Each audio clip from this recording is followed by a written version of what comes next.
오늘 저희 함께 보실 하나님 말씀 고린도전서 6장 1절부터 11절까지 말씀입니다. 신약성경 269페이지 고린도전서 6장 1절부터 11절까지 말씀입니다.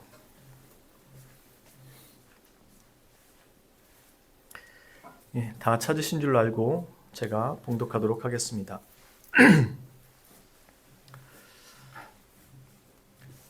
너희 중에 누가 다른 이와 더불어 다툼이 있는데 구태여 불의한 자들 앞에서 고발하고 성도 앞에서 하지 아니하느냐? 성도가 세상을 판단할 것을 너희가 알지 못하느냐? 세상도 너희에게 판단을 받겠거든 지극히 작은 일 판단하기를 감당하지 못하겠느냐?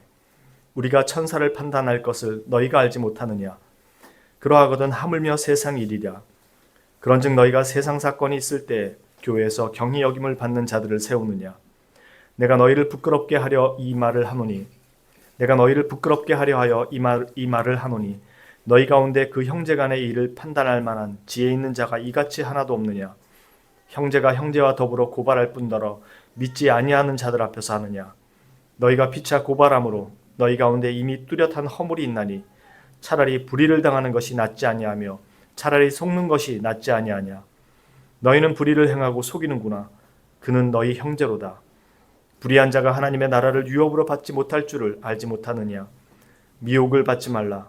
음행하는 자나 우상 숭배하는 자나 간음하는 자나 탐색하는 자나 남색하는 자나 도적이나 탐욕을 부리는 자나 술 취하는 자나 모욕하는 자나 속여 빼앗는 자들은 하나님의 나라를 유업으로 받지 못하리라.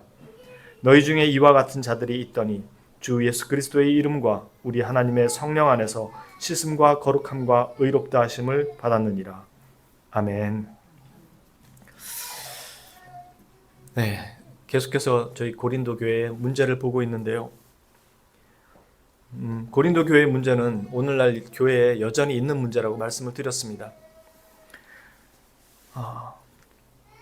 고린도 교회에서 발생한 이 문제에 대한 그 바울의 이야기는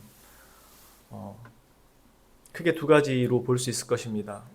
하나는 왜 교회 안에서 해결해야 될 문제가 밖으로 나가야 했느냐 하는 것이고, 또 하나는 네가 상대하고 있는 그 소송을 벌이고 있는 그 사람은 다른 사람이 아닌 네 형제라는 것입니다. 바울 사도가 이 사건에 대해서 이야기할 때 바울 사도가 얘기하는 것은 세상 법정에 대한 그 부정이나 거부가 아닙니다. 즉 세상에서 판결을 내리고 재판하는 이런 일 자체를 부정하거나 거부하는 게 아니에요. 그거는 우리가 지난 시간에도 배운 것처럼 하나님께서 세우신 공적 기관 안에서 일어나는 자연법을 따라 진행되는 제도들입니다. 바울은 그걸 거부하는 게 아닙니다. 만일 바울이 그걸 거부했다고 한다면 지난주에 말한 말씀처럼 그들과 사귀지 않기 위해서 오히려 아예 세상 밖으로 나가버려야 하는 거죠. 그러나 바울은 그렇게 말하고 있지 않습니다. 바울이 지적했던 것이 성도들의 음행이었죠. 앞에서. 그렇기 때문에 5장 12절에 있었던 내용처럼 밖에 있는 사람들을 판단하는 것이 우리와 무슨 상관이 있겠느냐. 그 심판은 하나님께서 하실 것이라는 겁니다. 그런데 교회에 있는 사람들은 그런 음행에 대해서 너희가 판단해야 되지 않겠느냐라고 말하는 겁니다. 왜냐하면 교회는 하나님의 나라를 이 세상 가운데 가시적으로 보여야 하는 그 하나님의 통치가 실제로 임하는 하나님의 통치 기관이니까요. 이건 대단히 중요한 문제인데 저희가 그만큼 인식하는 경우가 별로 없어요. 교회는 그냥 모여가지고 예배했다 흩어지는 장소가 아니라는 뜻입니다. 교회는 이 땅에 실제로 하나님의 통치가 이루어지고 있는 걸 가시적으로 보여줘야 되는 기관이에요. 그리고 실제로 그 일이 일어나고 있는 곳이고요. 근데 여러분들은 하나님의 통치가 일어나고 있다고 생각되시나요, 사실? 그걸 잘 못 느끼잖아요. 근데 실제로 하나님의 통치가 여기서 일어나고 있는 거예요.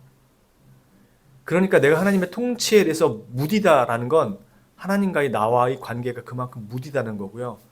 내가 그만큼 하나님에 대해서, 하나님의 말씀에 대해서 실제적으로 깊게 인식하고 피부로 느끼고 생활하지 못한다는 뜻입니다. 왜냐하면 하나님은 이 교회 안에서 성령 하나님을 통해서 그 하나님께서 실제로 일을 하고 계신 거거든요. 삼위일체 하나님의 이 구원 역사가 가시적으로 명백하게 보여지고 있는 게 교회예요. 그래서 성자 하나님께서 우리를 위해 구원 역사를 이루신 걸 성령 하나님께서 우리 각 사람에게 실제적으로 적용하게 하시고 그 적용된 가시적 모습이 교회인 거예요. 그러니까 교회 안에서는 하나님의 실제적인 통치가 일어나고 있고 일어나야만 해요. 그게 안 일어나고 있다면 교회가 아니라는 뜻이죠. 하나님이 거기에 대해서 관심을 두지 않으니까 사단의 회당을 가지고 하나님께서 거기서 통치하실 일이 없는 거죠. 근데 여기가 참 교회라면 하나님의 통치가 여기서 일어나야 되는 거죠. 그리고 우리는 통치를 받아야 되는 거고. 아까도 말씀드린 것처럼 교회 안에서 일어나는 일들에 대해서 교회가 판단을 해야 된다는 것은 너무나 지극히 당연한 일입니다. 왜냐하면 하나님의 통치가 임하는 곳이기 때문에요. 그냥 단순히 개인 간의 문제가 아니라는 겁니다. 오늘 이 말씀이 앞에 음행에 대해서 교회가 치리하지 않은 사건과 연속성을 가지는 그 맥락 안에서 있다는 것입니다. 오늘 문제의 핵심을 단지 교인과 교인만의 문제라고 볼 수 있는가? 성도 개인 간의 문제인데 교회가 간섭을 할 수 있는가? 이 문제에 관련된 것이죠. 이것은 교회라는 것이 어떤 곳이냐를 다시 한번 생각해야 되는 곳이에요. 앞에 하나님의 통치가 임한다라는 것을 말씀드린 이유가 보편적으로 사람들 인식 속에는 교회는 그냥 이 예배당 건물이고 여기에 와서 나는 그 언약교회에 가서 주일날 예배하고 집으로 돌아가서 일상을 그리스도인으로 사는 것으로 생각을 한다는 거죠. 이게 보편적인 생각이라는 거죠. 그런데 교회라는 곳은 하나님의 통치가 실제로 임하는 곳이에요. 실제로 있는 곳이라고요.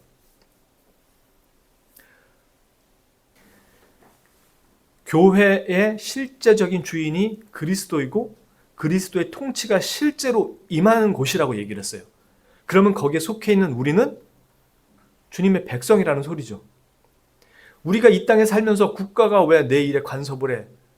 라고 하면 나는 이 나라 국민이 아니라는 소리잖아요. 포기해야 되는 거잖아요. 똑같아요. 교회 안에서 하나님의 통치를 받지 않겠다라는 게 말이 안 되거든요. 그러니까 우리는 주님의 몸된 교회의 한 지체고 이 교회의 구성원이에요. 그리고 주님의 통치를 받겠다고 자신이 직접 선서하고 세례를 받고 입교하고 교회 회원이 돼서 들어와 있는 거예요. 이게 그냥 단지 나 그냥 여기 다닐게요 라고 등록카드를 내는 게 아니잖아요. 우린 이미 그걸 잘 알고 있잖아요. 단순한 개인의 문제가 아니라는 겁니다. 내가 교회의 회원이 되었다는 건 하나님의 통치를 받아들이겠다는 거고 하나님의 통치는 교회를 통해서 실제로 실현이 되는 거고 세우신 직분자들을 통해서 실제로 실현이 되는 거예요. 그걸 받아들이는 거고. 지금 이 문제는 그걸 위배한 거예요. 이곳이 어떤 곳인지를 망각하고 버린 행동이라고요. 지난주에 저희가 설교 말씀 들었을 때 제가 우리 헌법에 교회가 어떤 것인가를 말씀드렸죠. 그걸 읽는 것만으로도 진짜 은혜가 되는 말씀이에요. 제가 다시 한번 읽어드릴게요. 우리 헌법에 있는 교회에 대한 정의입니다. 교회는 모든 정사와 권세 위에 높이 계시는 예수 그리스도께서 이 세상에 세우신 신령한 나라요 은혜와 진리를 나타내시는 살아계신 하나님의 집이요 그리스도의 몸이요 성령의 전인데 과거와 현재와 미래의 성도들로 구성된 거룩한 단체이다. 이걸 여러분들이 훼손할 수 있겠습니까? 근데 지금 우리는 훼손을 하고 있다고요. 이 땅에 존재하는 거의 모든 교회가. 개혁교회는 교리 몇 개를 배운 다른 특별한 종교개혁 때 배운 그 교리 몇 개를 배우는 게 개혁교회가 아니고 이 교회를 회복시키는 게 개혁교회예요. 그러니까 우리는 실제로 범죄를 범하고 있는 거라고요. 물론 이 예배의 자리를 지키는 것 자체가 너무 귀하고 훌륭하죠. 여러분들을 책망하거나 질책하거나 비난하려고 이 얘기를 하는 게 아니라 우리가 교회에 대한 이해가 너무 그냥 개념적이거나 아니면 뭐라고 해야 될까요? 실제적인 우리의 삶에 내 가정처럼 교회가 그런 곳이라는 인식이 너무나도 약화되어 있어요. 그걸 물론 교회가 그렇게 만들어버린 것이 있지만 지금 여기 보는 것처럼 살아계신 하나님의 집이고 성령의 전이에요. 이곳을 우리가 여러 가지 모습으로 훼손을 시키고 있는 거라고요. 단지 자기 윤리적인 죄만 그럴 뿐만 아니라 하나님께서 통치하시는 그 통치에 대해서 끊임없는 거부와 불순종을 우리가 행하고 있는 거예요. 특히 오늘 여기 바울 사도가 얘기하는 개인과 개인 간의 성도 간의 분쟁, 이것을 세상 밖으로 가지고 나가서 해결하려고 한다는 자체가 하나님의 통치가 아닌 세상 일에 자신을 맡긴다는 거예요. 왜냐하면 이들의 싸움은 자신의 유익과 이익에 대한 손해를 받아들이지 못하겠다는 거였어요. 서로 간에 이익에 다툼이 생기니까 그 이익을 손해보지 않기 위해서 지금 분쟁이 일어난 거예요. 교회에서 이것을 중재할 수 있는데도 불구하고 이 사람들은 밖으로 나간 거예요. 그러니 바울 사도가 너희 중에 그렇게 이걸 판단할 만한 사람이 없냐? 너희가 행하는 일이 지극히 작은 일이다. 왜? 너희는 나중에 주님께서 재림하실 때 주님 옆에 똑같이 판사들처럼 앉아서 그 판결을 지켜보는 그 판사와 같은 자들이 될 것이다. 세상을 판단하는 자들이 될 것이다. 심지어 너희는 타락한 그 천사도 판단하는 그런 사람들이 될 것이다. 하물며 그런 너희가 이 세상의 작은 일 가지고 판단을 내리지 못해서 세상으로 끌고 나갔느냐? 그렇게 바울 사도가 책망하는 것입니다. 그건 하나님의 통치가 무엇인지를 너희가 모르느냐? 그걸 받아들일 마음이 없느냐? 라고 책망하는 것과 똑같은 것입니다. 바울 사도가 얘기하죠. 손해볼 것 같으냐? 그럼 차라리 손해를 봐라. 왜 그걸 밖으로 가지고 그리스도인의 그 영광스러운 모습들을 그런 식으로 훼손을 시키느냐? 즉 하나님의 영광을 그렇게 가릴 수밖에 없는 그런 행동들을 하느냐라고 책망하는 것입니다. 바울 사도가 얘기하는 건 무조건 손해봐라 그 얘기를 하는 게 아니에요. 지금 이 맥락을 잘 이해하셔야 돼요. 그럼 제가 무조건 손해만 보고 있으란 말입니까? 그런 의미가 아니에요. 자신의 이익에 조금도 침해되는 것을 받아들이기 싫을 뿐만 아니라 그걸 지키기 위해서 세상에다가 지금 호소를 하고 있는 겁니다. 내 거 지켜주세요 이러면서. 우리 거는 어디로부터 오죠? 전부 다 하나님으로부터 오는 거 아니에요. 근데 그걸 지켜달라고 하나님한테 얘기하는 게 아니고 세상에 호소한다고요. 그 바울 사도는 심지어 그것이 때때로 다소간의 손해가 있을지라도 교회의 유익과 덕을 위해서 그 손해를 감수하라고 얘기합니다. 거기에 대해서 누가 분쟁을 조정을 해주냐면 교회가 그것을 화해시키라는 겁니다. 그러니 박 집사, 김 집사 두 사람이 어떤 재정적인 문제 가지고 논쟁을 벌일 때 교회가 그 문제에 관여해서 그 문제를 지혜롭게 분쟁을 조정해 주는 겁니다. 그래서 어떤 사람이 결국은 손해볼 수밖에 없는 상황이 되면 그 손해보는 사람이 최소한의 손해를 볼 수 있도록 조정해주고 그 사람에게 교회의 덕과 유익을 위해서 그리고 상대편의 그 어려움을 돌아보고 지켜줄 수 있도록 하는 거죠. 둘 다 다른 심각한 문제로 분쟁이 나서 교회가 더 이상 조정이 안 될 때 그때는 세상 법정으로 가지고 나갈 수 있어요. 그걸 가로막는 게 아닙니다. 바울 사도는. 그러나 자신의 이익과 유익을 지키겠다고 이를 악다물고 서로 싸우는 그 싸움을 바울 사도가 지금 책망하는 것이죠. 하나님의 몸된 교회에서 일어나지 말아야 되는 그 문제를 바울 사도가 책망하고 있는 것입니다. 그래서 교회 안에서 벌어진 문제를 세상 밖으로 가지고 나가는 것이 얼마나 어리석은지를 이야기하죠. 그 결과가 무엇인지는 우리가 일상에서 보고 있어요, 지금. 모 교회 반쪽으로 깨져가지고 신문에 막 나오죠. 장로가 뭐 공금을 횡령해서 어쩌고 저쩌고, 아니면 목사가 공금을 횡령해서 어쩌고 저쩌고. 조정이 안 돼요. 왜? 둘 다 자기의 유익과 자기의 정당성을 포기하고 싶지 않으니까 결국 세상 법정으로 가져가는 거거든요. 세상이 뭐라 그래요? 한심하다 그러죠. 교회가 그것을 분쟁을 조정을 못하냐 이거죠. 이런 일들을 얘기하는 거지 무조건 다 손해봐라 그 얘기를 하는 것이 아닙니다. 그래서 무조건 너 손해보고 네가 다 양보해 그렇게 말하고 있는 부분은 아니에요. 오해 없이 들으셔야 합니다. 즉, 이 내용의 핵심은 하나님의 통치를, 이 교회에서 일어나는 실제적인 하나님의 통치를 네가 받아들일 것이냐, 네가 순종할 것이냐, 그리고 순종해야만 한다라고 얘기하는 것입니다. 교인이기 때문에. 교인이라는 건 단지 내가 기독교인, 종교인입니다 라는 걸 말하는 것이 아니라 그리스도의 몸된 지체입니다. 그리스도의 통치를 받고 거기에 살아가는 하나님의 사람입니다. 그 안에 그대로 담겨 있는 거예요.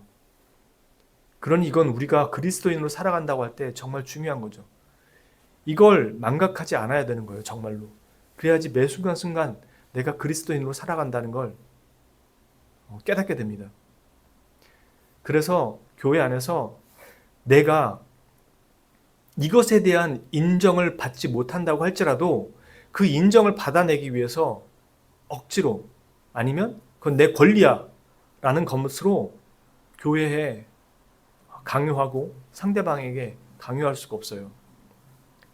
교회는 모든 사람들을 위해서, 교회를 위해서 유익과 덕이 되도록 때때로 그 사람이 그것을 손해보고 감수할 수 있도록 합니다. 그리고 개인은 그것을 때때로 받아들이고 수용해야 되고요. 이걸 지혜롭게 조절하는 거죠. 무엇을 위해서?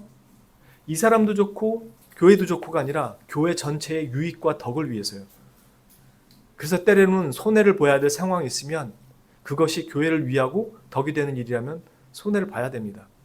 그리고 교회는 그 사람이 손해를 보고 자신의 유익을 포기했음을 알고 그것을 함께 감싸주고 위로해주고 인정해줘야 되는 거죠. 그리고 실제로 그런 일들은 교회 안에서 인정이 돼요. 왜냐하면 그 사람의 수고와 노고와 애씀을 다 알기 때문에. 그것이 무엇을 위해 그렇게 했는지를 알기 때문에. 그리고 교회는 그것을 어떤 방식으로든 그 사람의 손해를 메꿔줄 수 있는 그런 보상을 위해서 교회도 함께 노력해야 되는 거죠. 그게 그리스도의 몸된 지체니까. 그게 교회고. 여기 바울 사도가 지적하는 또 하나의 중요한 문제는 바로 그 문제가 형제들 간에 일어났다는 것입니다. 이 탐욕은 겉으로 마구 드러나야지만 탐욕이 아니에요. 우리는 자신이 정당한 이익을 빼앗겼다고 느끼면 그건 자신이 누려야 하는 정당한 몫이라는 입장에서 양보를 하지 않는 경우가 많아요. 교회를 위해서 무슨 중요한 일들을 했다. 교회를 위해서 무엇을 바쳤다. 여러 가지 얘기하는 분들이 있습니다. 그것에 대한 자신의 보상이 없을 때 내가 교회를 위해서 이렇게 희생했는데 교회가 그것에 대해서 왜 안 주냐. 이건 내 권리다. 내 몫이다. 라고 주장할 수 있습니다. 그러나 아까 말씀드린 것처럼 그 주장이 교회에 덕이 되고 유익이 될 때 가능하겠지만 그것이 때때로 교회에 덕이 되지 않고 유익이 되지 않을 때 우리는 그 문제에 있어서 신중하게 접근해야 되고 때때로 손해를 감수할 수 있어야 된다는 겁니다. 그리고 교회는 그것을 인정해주고 어떤 방식으로든 그 손해를 함께 할 수 있는 방안들을 찾아 나가야 된다는 거죠. 그렇지 않으면 형제와 형제 간의 이 다툼은 자신의 이 정당성을 끝까지 주장하게 되고 자신의 옳음을 입증하기 위해서 하나님까지 들먹이게 됩니다. 어떻게 해요? 하나님은 내 마음 아실 거야. 그러면 저 사람 저주받으라는 소리잖아요. 제일 조심해야 되는 거죠. 주님, 이게 억울합니다. 주님, 제가 잘못한 걸까요? 이렇게 기도할 수 있겠죠. 그리고 저의 사정을 돌아봐 주십시오. 근데 그 사람하고 싸우면서 사람들 앞에서 주님은 내 마음 아실 거야, 그렇게 말한다면 저 사람을 완전히 나쁜 사람으로 만드는 거잖아요. 말 한마디 한마디가 형제들 간에 대단히 중요한 그 요인으로 작용할 수 있습니다. 교회 유익을 위해서, 형제를 위해서 때때로 내가 포기해야 될 것이 있을 때 상대방의 연약함으로 인해서 내가 당하는 피해가 있겠죠. 그런데 그것을 교회의 유익을 위해서 감수하라고 얘기합니다. 그건 주님이 직접 말씀하신 거예요. 오른쪽 뺨을 치면 왼쪽 뺨도 돌려대고, 거둬달라 그러면 속옷까지 내줘라. 50리 같이 가달라고 하면 100리까지 같이 가줘라. 왜? 나의 정당성 억울함? 자신의 인정에 대한 그 가치를 자신에 대해서 돌아오는 보상, 몫으로 확인하고 싶어 하기 때문에 그래요. 우리가 그러잖아요. 일하면 보상을 주잖아요. 근데 보상을 못 받으면 내 일이 헛수고인 것처럼 보이잖아요. 아니면 나의 가치가 떨어진 것처럼 보이잖아요. 그러니까 어떤 식으로든 자신의 가치를 인정받기 위해서는 거기에 따른 보상이 와야 되는 거죠. 그래야지 인정이 되는 거니까. 그래서 그걸 양보를 못 하는 거예요. 그게 없으면 기분 나쁜 거예요. 나에 대한 가치가 인정 못 받는 것 같기 때문에.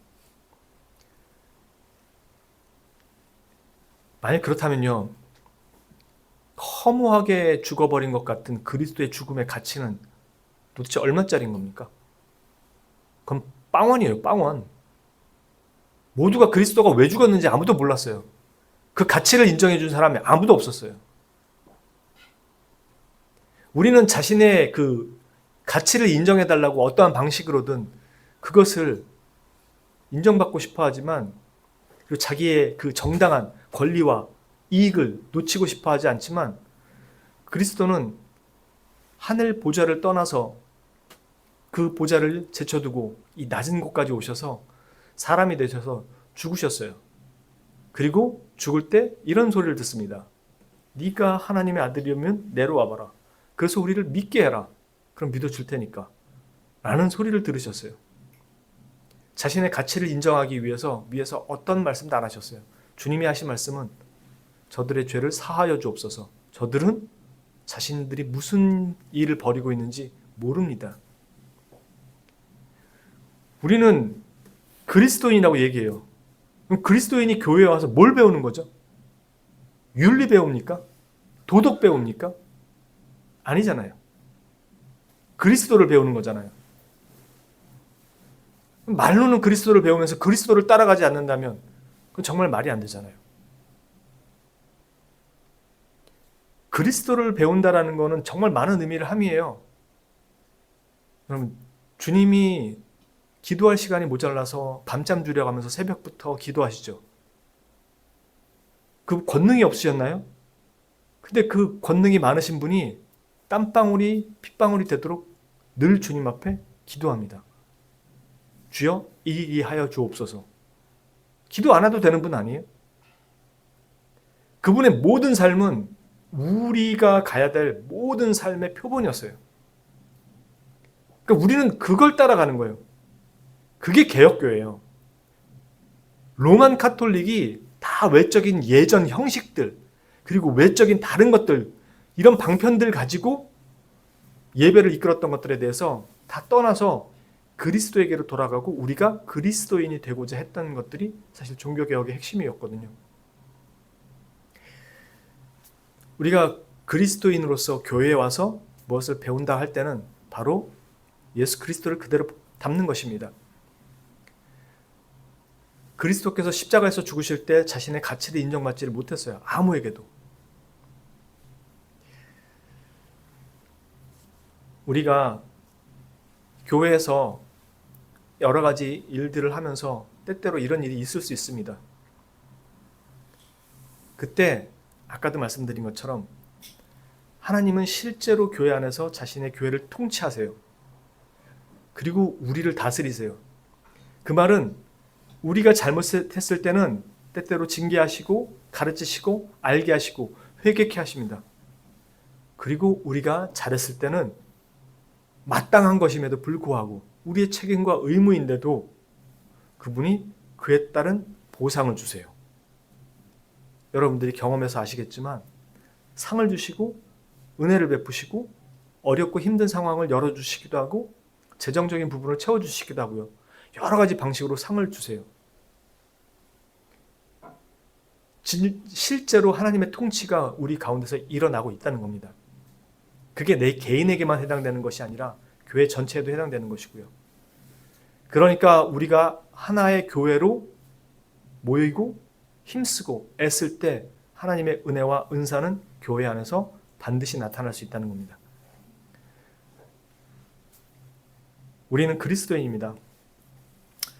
주 예수 그리스도를 본받는 사람들이고요.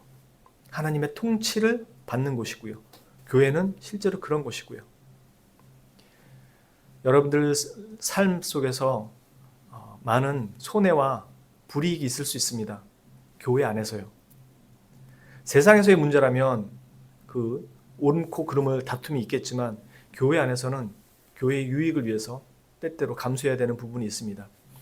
제가 보기에 우리 교회 성도님들은 그런 부분에 있어서는 정말로 훌륭하신 것 같아요. 다 그런 부분을 감내하시고 서로 넘어가시는 것 같아요. 오히려 이 교육자인 저 같은 사람이 부족해서 문제지 우리 성도님들은 그런 부분을 잘 하시는 것 같아요. 다만 제가 드리는 말씀은 이런 문제는 어떤 한 문제뿐만이 아니라 다른 부분에 있어서도 실제로 되게 부딪히는 부분이 생길 수 있어요.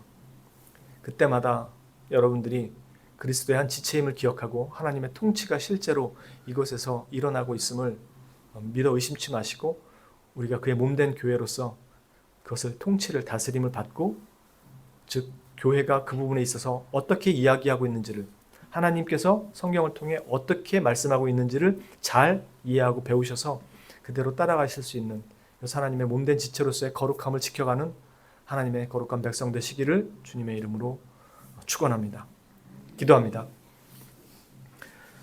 참으로 거룩하시고 놀라우신 하나님 아버지, 이 땅에 교회를 세우시고 하나님의 백성으로 부르셨습니다. 하나님이 이 교회를 세우시고 우리를 부르셨을 때에는 우리를 써먹는 도구로 쓰시려고 부르신 것이 아니라 우리 자신을 하나님의 백성으로 만드시기 위해서 부르신 것임을 다시 한번 확인합니다. 주님, 우리는 나가서 전도도 하고 선교도 하고 교회 일을 위해서 재정적으로나 육체적으로나 또한 영적으로나 많은 일에 헌신하고 수고합니다.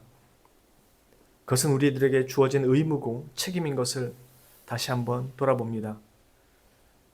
그러나 무엇보다 하나님께서 우리를 통해서 하시고자 하시는 것, 바라시는 것은 우리 자신이 그리스도를 닮아가는 것임을 다시 한번 깨닫사오니 우리가 이 땅에서 하나님을 예배하는 예배자의 삶으로 예배자의 모습으로 변화되게 하시고 그렇게 준비되어 가는 자들 될 수 있게 하여 주셔서 하나님의 거룩한 백성임을 놓치지 않고 그렇게 신앙생활을 살아가는 하나님의 백성 될 수 있도록 인도하여 주옵소서. 오늘 이 귀한 말씀을 통해 저희들이 조금 더 성숙하고 변화될 수 있기를 소망하고 하나님께서 그렇게 인도하여 주시기를 소망하며 거룩하시고 우리의 유일한 구원주여 인도주 되시는 구주 예수 그리스도 이름 받들어 감사드리며 기도합니다. 아멘.